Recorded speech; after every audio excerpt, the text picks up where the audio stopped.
Mrs. Diane Rawl, who joined our committee as a Gold Star mother. And this is the first time in 4 years that we've been able to have a family member come up to the podium.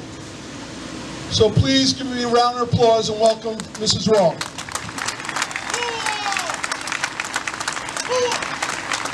Thank you. I am just in awe standing here among South Carolina's finest and bravest people ever. You know, our country basically has it wrong. We put a lot of stock in celebrities and politicians and sports figures and people with power, but that's not where it's at. It's right here. You people that serve your community every single day, you're our heroes. You make a difference and you don't expect one thing from your service. We thank you for that.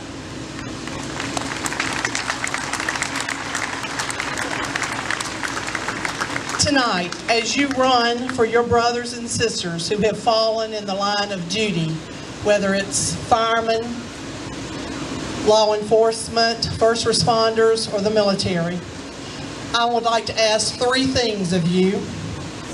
First, don't remember how they died. Remember for what they died, what the reason was that they were fighting.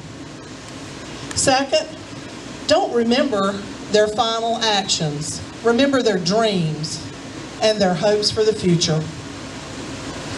Don't remember how they fought, but remember who they were fighting for. Tonight, as you run, you will continue their fight, you will carry their dreams, and we will vow together to finish the race they started. God bless each one of you. God bless you.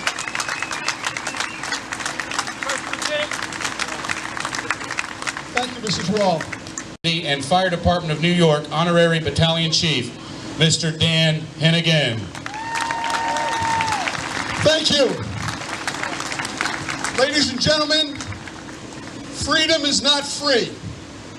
And that's why we're here today, because we must never forget. 9/11 changed our world. We look around today, very seldom do we see people wear the American flag on their collar or on their coat, or you see the American flag on your car. Again, we must never forget. Today, as I look out there, we're unified. We're one group of great Americans that are going to take off in about a couple minutes, and we're going to run a race. And we're going to help each other through the race. Because we must never forget. Ladies and gentlemen, I'd like to thank my committee members. Please raise your hand. There's hundreds of them. I'd like to thank my sponsors.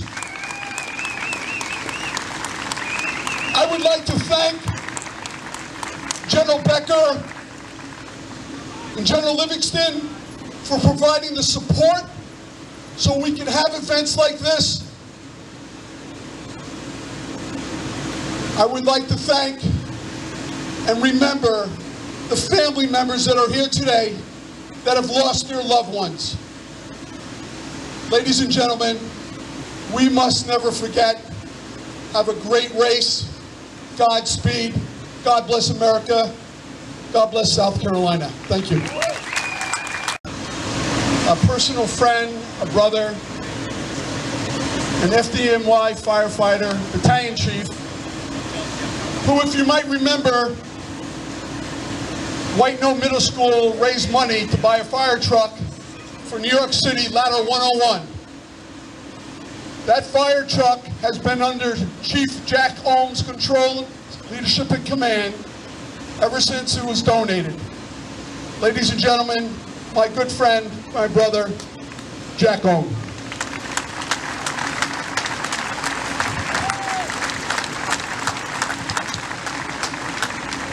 Thank you all. Wow, very impressive. I think you got to look around and say, to assemble all this manpower and woman power here, there's really one guy we have to thank. I know he assembled a great committee of hundreds of people to help him. But Dan, you've been the driving force, so let's hear it for Dan Hennigan. Thank you, Dan. Woo! Yeah! And I'd like to thank all the volunteers. I know countless hours have gone into this event, more than you probably, when you signed up for it, more than you ever realized, because Dan could be, Dan's a tough boss. He's a good friend, but he's a tough boss. He gets things done. And as you look around, this is the second biggest run after New York City, and it's only the second year.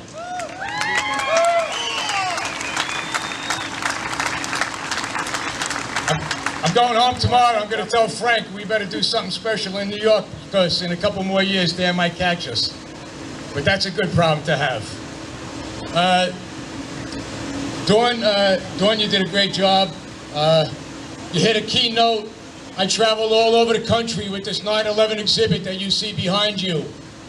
It opens up to about 1,000 square feet. It tells 9/11 story, it tells Stephen's story, and it tells the story of the Siller Foundation. And what George said, they made something great happen after something so terrible that happened to our country. But Dawn hit the right note, because I tell, especially when I have school-age kids coming through, that we in this country, the media, and I hate to say this in front of the media, but we in the media, we talk about Derek Jeter's last day. Every day I hear about his last day playing a game. I don't hear about the likes of Kyle Carpenter jumping on a grenade. Woo!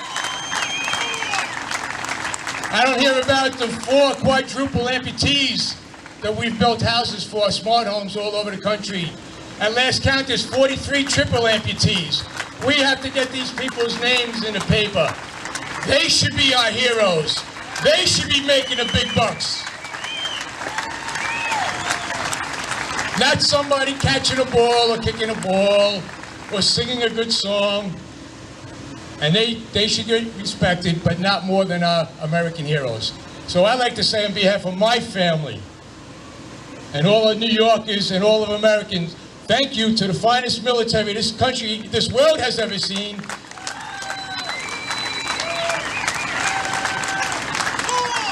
Thank you for keeping us safe day in and day out. Thank you for what you do, and God bless America. Thanks.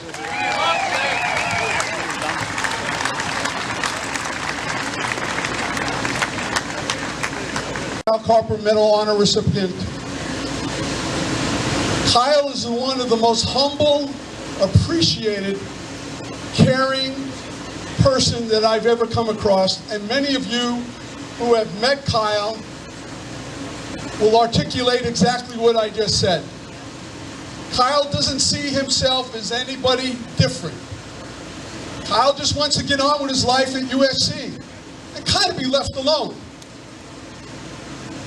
Tonight, when we run, we must remember all the other Kyles, and again, all the other first responders and military service members. Without further ado, let's get a round of applause for Kyle Carpenter.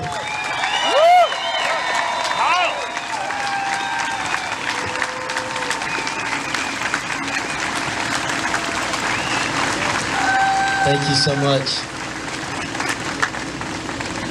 Well, I guess I'll start out with a positive note. Everybody before me did so great that I can't really mess this up. I hope not, at least I don't think. But wow, so many people. You kind of plan what you want to say, and then you have no idea what you were planning on saying when you get here to something like this, and you realize just how special it is, and just the effort that it took to bring all these people together. You know, something to honor 9/11 and the first responders and everybody who's raised their right hand. It's almost like there's millions and millions of words, but at the same time, you cannot say anything and just think about it, and it would be just as powerful. To Don, to Mr. Siller, to Mr. and Miss Raw, and all those who have supported those who have and loved those who have made the ultimate sacrifice. There's absolutely not words. All we can say is thank you from a grateful nation.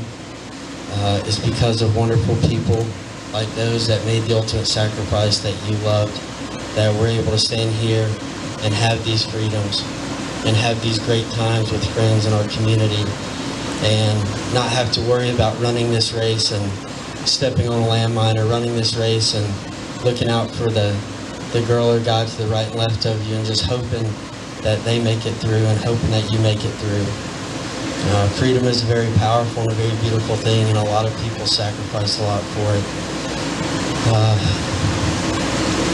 To those who have raised their right hand, first responders, law enforcement, military, to those who are raising their right hand as we speak, and to those who will in the future, I thank you. This nation thanks you. To Dan, to the committee, to everybody that if I would name them, we would start the race tomorrow night, that helped with this thing. Look around. I mean, you made it a success and then some. The fact that our wonderful state, our wonderful city, our wonderful community has been brought together is a great, powerful thing. Thank you all so much for coming out. It truly does mean a lot. To only be the second one and be right behind New York City is just, it's phenomenal. And to never forget and to always strive to honor those who sacrificed and honor those who went before us, and honor those firefighters that as everybody was running down the Twin Towers, they were running up. I'm just so thankful that I could be a part of this. I'm so thankful that all of you came out. I'm just going to continue to ramble because it makes me feel better, because I can't express my gratitude. But to everybody that helped with this, and everybody that was a part of the team, and everybody that volunteered and stepped up when they didn't have to, and everybody that served just as much as our military and our law enforcement and our first responders served out on the streets, the dangerous streets and the dangerous dark corners of the world that nobody wants to go to.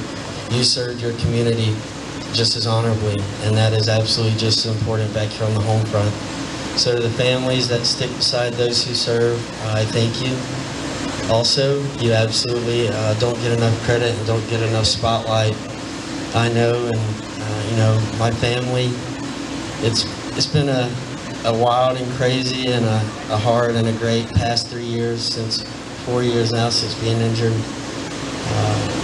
You know, I'm a firm believer that you don't get anywhere in life without great people behind you. And me standing here is because of this community and because of this state. And from the moment I was injured, the letters of support and love that came out of this community, it can't be put into words. It's because of people like you that I can stand up here, and that I'm as well as I am, and I'm as healed as I am. And